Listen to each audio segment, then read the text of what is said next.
اس حصے میں آپ سنیں گے بت پرستی اور شرک کی ابتدا کب اور کیسے ہوئی، نوح علیہ السلام کا نام و نسب اور قرآن مجید میں تذکرہ، نوح علیہ السلام کی قوم کو دعوت توحید، قوم کی ہٹ دھرمی اور مومنین کا استہزاء، 950 سال کی بے مثال جد و جہد کے باوجود قوم کا عذاب پر اصرار، نوح علیہ السلام کی قوم کے خلاف بد دعا اور اللہ کی طرف سے کشتی بنانے کا حکم، نوح علیہ السلام کا بیٹے سے مکالمہ اور بیٹے کی غرقابی، نوح علیہ السلام اور ان کی قوم کو شکرانے کا حکم، نوح علیہ السلام کی اولاد کتنی تھی، طوفان کے بعد آپ کتنی دیر زندہ رہے اور کہاں فوت ہوئے، جامع اور مفصل تذکرہ۔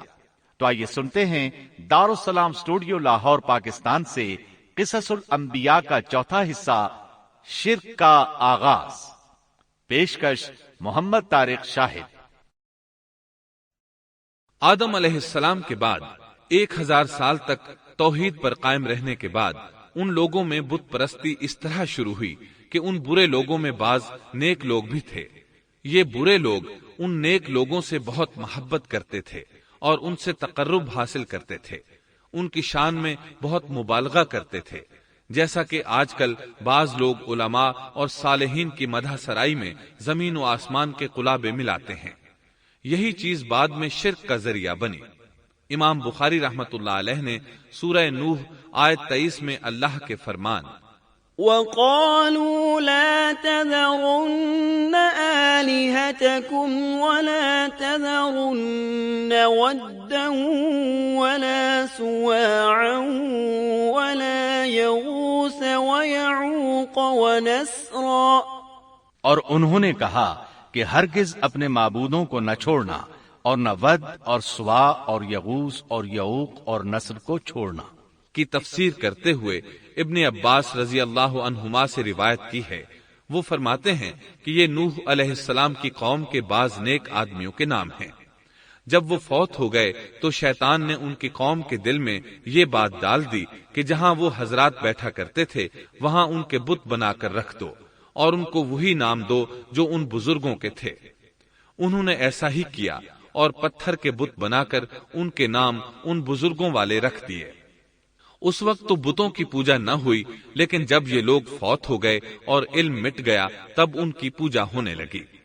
ابن عباس رضی اللہ عنہما فرماتے ہیں نوح علیہ السلام کی قوم کے یہی بت بعد میں عرب میں پوجے گئے، اور اللہ تعالی کے فرمان وَقَالُوا لَا تَذَرُنَّ آلِهَتَكُمْ وَلَا تَذَرُنَّ وَدًّا وَلَا سُوَاعًا وَلَا يَغُوثَ وَيَعُوقَ وَنَسْرًا کا یہی مطلب ہے، یعنی ان نیک بزرگوں کے بت بنا لیے گئے اور آہستہ آہستہ ان کی پوجا شروع کر دی گئی، اور سب لوگوں نے ایک اللہ کی عبادت سے انکار کر دیا۔ نوح علیہ السلام اکیلے اس دنیا میں موحد اور توحید پرست باقی رہ گئے۔ نوح علیہ السلام کا نسب کچھ یوں ہے: نوح بن لامک بن متو شلح بن ادریس۔ اس طرح ادریس علیہ السلام ان کے پردادا ہوئے۔ اس وقت لوگوں کی عمریں بہت طویل ہوتی تھیں، اس لیے ہم کہہ سکتے ہیں کہ ادریس علیہ السلام کئی 100 سال زندہ رہے اور نوح علیہ السلام 1000 سال سے بھی زیادہ عرصہ زندہ رہے۔ عمریں لمبی ہونے کی وجہ سے ادریس علیہ السلام اور نوح علیہ السلام کے درمیان کافی مدت بنتی ہے، اور اسی مدت کے دوران کفر و شرک نے زور پکڑا اور بتوں کی عبادت شروع ہو گئی۔ تب اللہ تعالیٰ نے نوح علیہ السلام کو زمین میں مبعوث فرمایا۔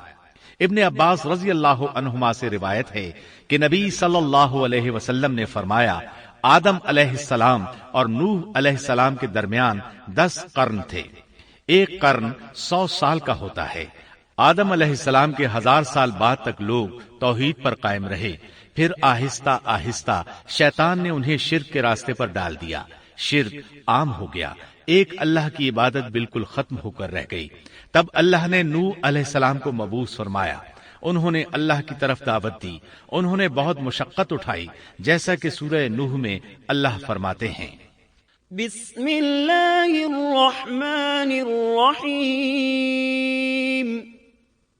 انا ارسلنا نوحا الى قومه ان انذر قومك من قبل ان يأتيهم عذاب أليم قال يا قوم إني لكم نذير مبين أن اعبدوا الله واتقوه وأطيعون يغفر لكم من ذنوبكم ويؤخركم إلى أجل مسمى إن أجل الله إذا جاء لا يؤخر لو كنتم تعلمون. اللہ تعالیٰ بخشش اور رحم کرنے والے کے نام سے شروع کرتا ہوں. یقیناً ہم نے نوح کو ان کی قوم کی طرف بھیجا کہ اپنی قوم کو ڈراؤ اور خبردار کر دو اس سے پہلے کہ ان کے پاس دردناک عذاب آ جائے. نوح نے کہا اے میری قوم میں تمہیں صاف صاف ڈرانے والا ہوں کہ تم اللہ کی عبادت کرو اور اس سے ڈرا کرو اور میرا کہنا مانو تو وہ تمہارے گناہ بخش دے گا اور تمہیں ایک وقت مقررہ تک چھوڑ دے گا. یقیناً اللہ کا وعدہ جب آ جاتا ہے تو موقوف نہیں ہوتا. کاش تمہیں سمجھ ہوتی. نوح علیہ السلام تبلیغ کے سلسلے میں سخت محنت کرتے. دن رات لوگوں کے گھروں اور ان کے اجتماعات میں جا جا کر انہیں دعوت دیتے. آپ انہیں اعلانیہ اور پوشیدہ طور پر دعوت دیتے. یہاں تک کہ دعوت دیتے دیتے انہیں 950 سال گزر گئے لیکن سوائے چند لوگوں کے کوئی ایمان نہ لایا. تب انہوں نے اللہ سے دعا کی اے میرے اللہ میں نے اپنی قوم کو دن رات تیری طرف بلایا لیکن میرے بلانے سے یہ اور زیادہ بھاگنے لگے. انہوں نے اپنے کانوں میں انگلیاں ٹھونس لیں, اپنے اوپر کپڑے اوڑھ لیے اور کہنے لگے ہم تیری شکل دیکھنا نہیں چاہتے. میرے اللہ یہ لوگ تیری باتیں سننا پسند نہیں کرتے. میں نے پھر بھی ان سے کہا اپنے مالک سے بخشش طلب کرو, وہ بڑا بخشنے والا ہے. اس وقت نوح علیہ السلام کی قوم میں ایک بادشاہ تھا. وہ بہت مغرور تھا. وہ قوم سے کہنے لگا نوح کی باتوں پر کان نہ دھرنا اور نہ اس سے بحث کرنا. یہ جو کرتا ہے اسے کرنے دو. تم اپنے بتوں کی پوجا پر ڈٹے رہو. چنانچہ لوگوں نے نوح علیہ السلام کی باتوں کی طرف سے کان بند کر لیے, اپنے بادشاہ کی بات پر عمل کرنے لگے. تب نوح علیہ السلام نے اللہ سے فریاد کی اے پروردگار یہ میرا کہنا نہیں مانتے. ان لوگوں کی سنتے ہیں جن کی اولاد اور مال نے انہیں فائدہ تو نہ دیا الٹا نقصان پہنچایا, اور انہوں نے میرے ساتھ بڑا داؤ کیا یعنی دوسروں کو میرے درپے کر دیا. خود بھی مجھے ستانے میں کوئی کسر نہ چھوڑی اور آپس میں ایک دوسرے سے کہنے لگے اپنے دیوتاؤں کو نہ چھوڑنا, نہ ود اور نہ سوا اور نہ یغوث اور نہ یعوق اور نہ نصر کو چھوڑنا. ان لوگوں نے بہت سے لوگوں کو گمراہ کر ڈالا, اور پروردگار تو ایسا کر کہ یہ ظالم اور زیادہ گمراہ ہو. اس طرح نوح علیہ السلام نے 950 سال دن رات لوگوں کو اللہ کی طرف بلایا, لیکن اتنے طویل عرصہ میں صرف 80 کے قریب لوگ مسلمان ہوئے, اور ان ایمانداروں کی اکثریت فقراء, مساکین, ناتواں اور غلام قسم کے لوگوں پر مشتمل تھی جن کی معاشرے میں کوئی حیثیت نہیں ہوتی. مشکل سے 10 ایماندار ایسے ہوں گے جو شرف و جاہ کے مالک ہوں گے. چنانچہ نوح علیہ السلام کے مغرور سرداروں نے جب اس صورتحال کو دیکھا تو اکٹھے ہو کر نوح علیہ السلام کے پاس آئے اور کہنے لگے اے نوح ہم چاہتے ہیں تیری باتیں سنیں اور لوگوں کو بھی تیری باتیں سننے کی ترغیب دیں اور سب تجھ پر ایمان لے آئیں, لیکن اس سے پہلے ہماری ایک شرط ہے, یہ کہ آپ کے حلقے میں جو یہ ذلیل اور حقیر لوگ آ گئے ہیں انہیں دھکے دے کر اپنے پاس سے نکال دے, اس لیے کہ ہم اپنی قوم کے سردار, چودھری اور مقام و مرتبے والے لوگ ہیں. اس لیے ہم ان فقیر لوگوں کے پاس نہیں بیٹھ سکتے. اگر آپ انہیں نکال دیتے ہیں تو ہم ایمان لے آئیں گے. اللہ تعالیٰ نے نوح علیہ السلام کی قوم کے ان سرداروں کی تردید سورہ ہود آیات 27 تا 31 میں کی ہے.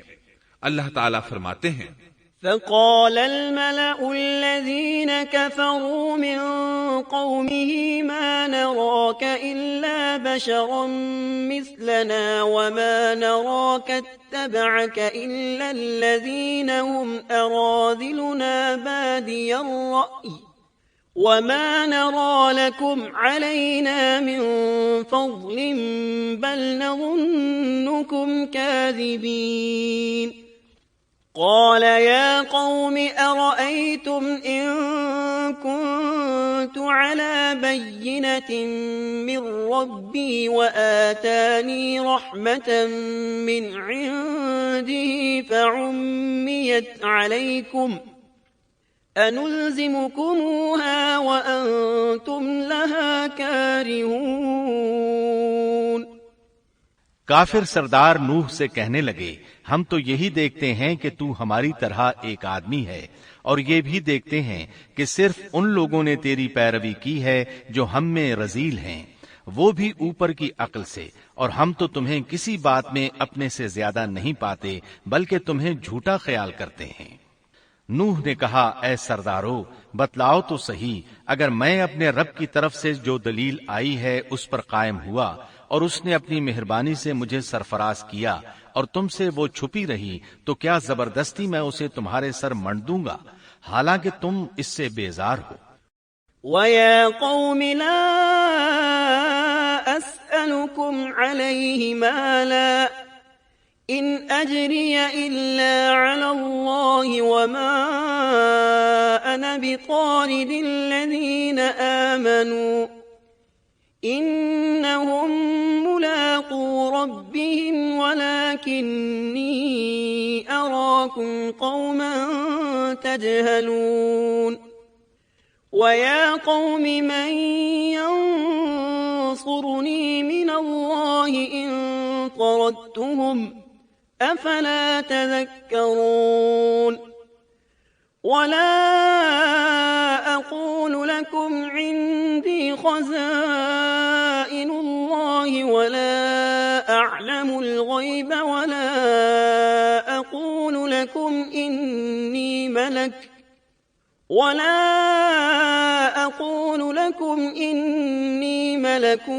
وَلَا أَقُولُ لِلَّذِينَ تَزْدَرِي أَعْيُنُكُمْ لَن يُؤْتِيَهُمُ اللَّهُ خَيْرًا اللَّهُ أَعْلَمُ بِمَا فِي أَنفُسِهِمْ إِنِّي إِذًا لَّمِنَ الظَّالِمِينَ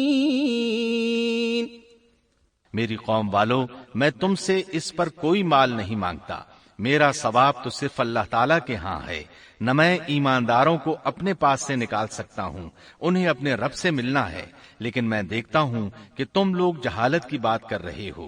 میری قوم کے لوگوں، اگر میں ان مومنوں کو اپنے پاس سے نکال دوں تو اللہ کے مقابلے میں میری مدد کون کر سکتا ہے؟ کیا تم کچھ بھی غور و فکر نہیں کرتے؟